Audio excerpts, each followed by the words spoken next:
আলাইকুম। আমার আজকের রেসিপি চিকেন ফ্রাই ও ফ্রেঞ্চ ফ্রাই দুটো একসাথে। অনেক সহজ রেসিপিতে করে দেখিয়েছি। ধৈর্য ধরে আমার সম্পূর্ণ ভিডিওটি দেখলে আপনাদের কাছেও চিকেন ফ্রাই ও ফ্রেঞ্চ ফ্রাই বানানো হয়ে যাবে অনেক অনেক বেশি ইজি। চলুন দেরি না করে মূল পর্বে চলে যাই।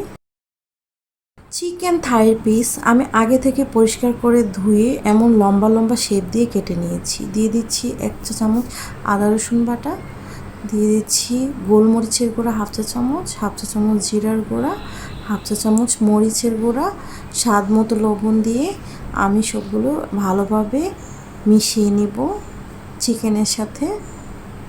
এখন আমি হাফ অ্যান আওয়ার এটা রেস্টে রেখে দিব। 1 কাপ ময়দা নিয়ে নিয়েছি চিকেনের কোডিংয়ের জন্য। দিয়ে দিয়েছি সামান্য একটু গোলমরিচের গুঁড়া, মরিচের গুঁড়া সামান্য একটু কর্নফ্লাওয়ার আর স্বাদ মতো লবণ। সবগুলো উপকরণ ভালোভাবে মিশিয়ে নিচ্ছি।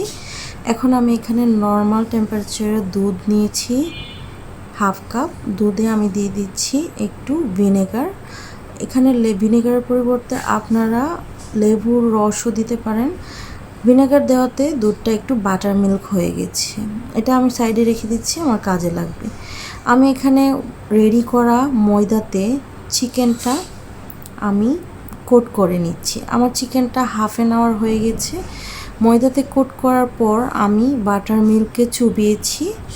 যে বাটার মিল্কটা আমি কিছুক্ষণ আগে তৈরি করেছিলাম, আর এভাবে আবার আমি ময়দাতে কোট করে রেখেছি। সবগুলো আমি এভাবে কোট করে নিয়েছি। এখন গরম তেলে আমি এই চিকেন ফ্রাইটা ভেজে নিব। উল্টে পাল্টে ভালোভাবে গরম তেলে আমি ভেজে নিচ্ছি। এমন বাদামি রং হয়ে এলে আমি চিকেন ফ্রাইগুলো তুলে নেব। 8 মিনিট সময় লেগেছে আমার চিকেন ফ্রাইগুলো ভাজতে। এখন আমি এখানে আলু আগে থেকে ভালোভাবে খোসা ছাড়িয়ে কেটে 90% সিদ্ধ করে নিয়েছি। এখন ঠান্ডা পানিতে চুবিয়ে নিয়েছি। এখন ঠান্ডা পানিতে থেকে তুলে আমি সামান্য একটু লবণ দিয়ে আমি একটু মাখিয়ে নিব। এখন আমি 1 চা চামচ কর্নফ্লাওয়ার দিয়ে দিব।